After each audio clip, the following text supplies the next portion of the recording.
920 years ago, two brothers had just finished the first flight in the history of the world, and it happened right here in North Carolina. The Wright brothers took to the sky on December 17th, 1903. But things really took off in the immediate years that followed. And as Fox 8's Michael Hennessy explains, our state is still at the center of aviation's innovation.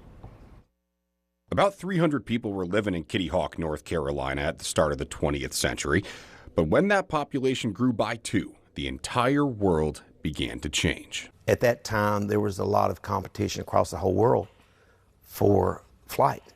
Orville and Wilbur Wright had been experimenting with flight for years, but with gliders, not with engines. They did some research and they wanted to find an area that had pretty much sustained wind so they could take off into the wind and get the bonus of the forward airflow on their wings. As Wilbur once said, it is possible to fly without motors, but not without knowledge or skill. Back then, most of the engine blocks were steel.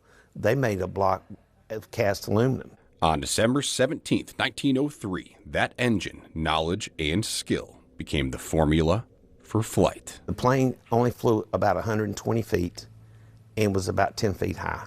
Orville was first, but the brothers took turns flying 3 more times that day. The machine was then damaged by wind and never flew again. Everybody wants to go higher, faster, and bigger. It lives on at the North Carolina Aviation Museum in Asheboro, where there's a model of it.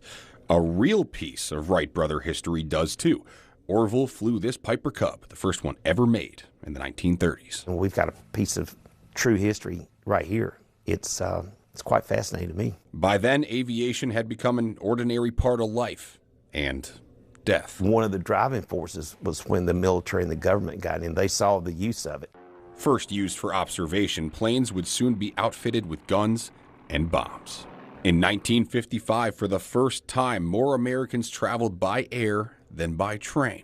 North Carolina remains at the forefront of what flies ahead, and in the triad, the future of supersonic flight is just over the horizon. The next generation of airplanes will be more and more sophisticated.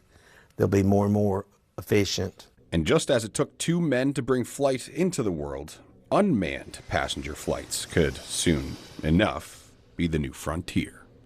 In Asheboro, Michael Hennessy, Fox 8 News. And part of the Wright brothers' first plane made its way all the way to Mars. NASA's experimental helicopter named Ingenuity carried a small piece of fabric from the Wright flyer to the Red Planet in 2021.